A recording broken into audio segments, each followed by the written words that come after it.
자, 안녕하세요. 안녕하세요. 네. 우리 오늘은 좀 끝을 내야 될 것 같아요. 자, 책은 167쪽이고요. 제 책은 파라티푸스 하겠습니다.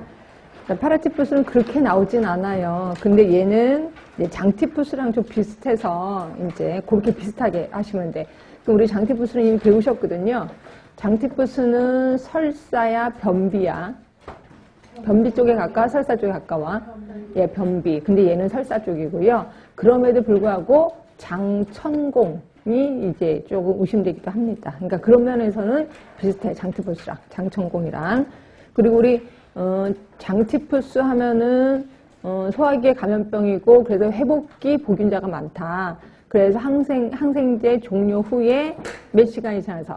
48시간이 지나서, 24시간 간격으로 3번, 예, 똑같이 그것도 합니다. 이렇게 똑같이 검사를 해서 균이 있는지 없는지 확인한다라고 보시면 돼. 자, 원인균 써 있고요. 병원소, 사람이 주 병원소이다. 드물게는 가축일 때도 있다.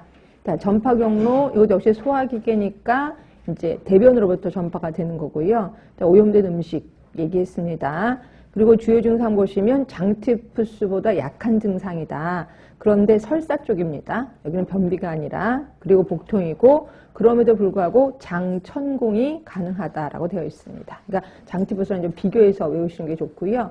자, 뒤로 가시면 환자 접촉자 관리에서 보시면 아까 파라티푸스는 음식에 의해서 옮겨진다 그랬잖아요. 그러니까 음식을 먹고 나서 배가 아프고 설사를 해. 그럼 뭐라고 생각해요? 식중독이라고 생각한단 말이에요. 그래서 식중독이니까 몇 번 설사하고 말겠지라고 병원에 안 가요. 그래서 제때 치료하지 못하는 경우가 많다는 거죠. 그치? 자, 그래서 이제 그 치료를 하게 되면 균이 배출되지 않을 때까지 격리해라라고 해서 아까 제가 얘기한 게 항생제 종료 후에 48시간 간격으로 48시간 후에 24시간 간격으로 3회 연속 음성으로 나와야 격리가 해제된다라고 보시면 돼. 이거는 장티푸스랑 똑같습니다. 자, 기타 장티푸스 관리와 동일하다라고 되어 있고요. 자, 예방대책에 보시면 니은범, 지역사회에 보균자가 있다면 하수 또는 수시로 오염될 수 있다. 뭐 그렇습니다. 그래서 따라서 하수도 균 유무 검사가 필요하다라고 되어 있습니다.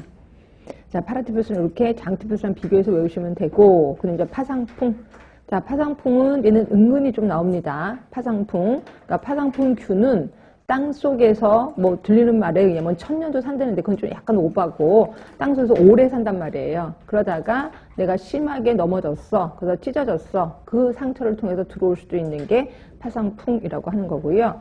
자, 그래서 보시면 흙 속에 있던 아포가 피부 상처를 통해서 침입해서 이제 우리 몸에 감염을 일으키는데 얘는 척수 전각을 침범을 한대요.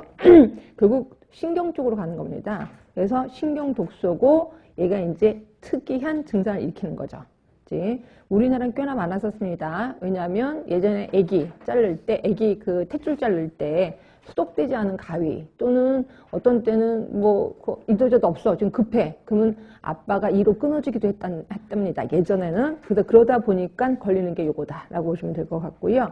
그래서 파상풍균 있고 테탄이 있고, 자, 전파 경로 보시면 흙, 먼지, 뭐 사람, 동물의 대변이 병원소로 피부나 점막의 상처를 통해서 이제 침입을 한다.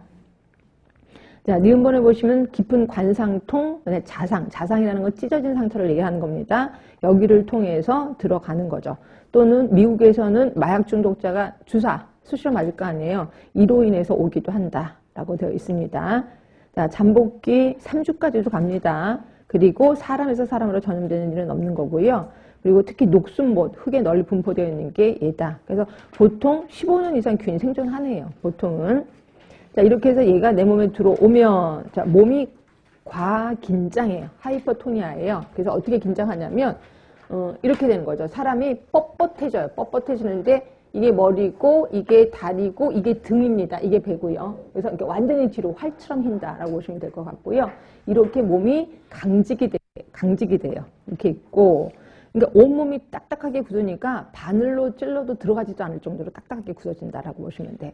그리고 아관긴급이라고 해서 입을 딱 다무는 거예요. 입을 딱 다물어서 아예 먹지도 못해요. 그래서 만약에 뭘 먹이려면 치아를 부러뜨려야 된다라고 보시면 돼. 이럴 정도로 몸이 딱딱하게 굳어지는 거고, 그 다음에 이러한 증상은요, 사소한 자극에도 경련이 일어나. 이때 사소한 자극은 뭐냐면 그냥 불을 확 켰어. 그럼 갑자기 또 휘어집니다, 몸이. 그리고 또 퉁퉁 소리만 나도 확 휘어져. 뭐 숟가락 수저 소리만 나도 휘어진다라고 보시면 돼서 항상 이분들은 약간 껌껌한 곳에서 조용하게 있어야 된다라고 보시면 됩니다. 이게 있고.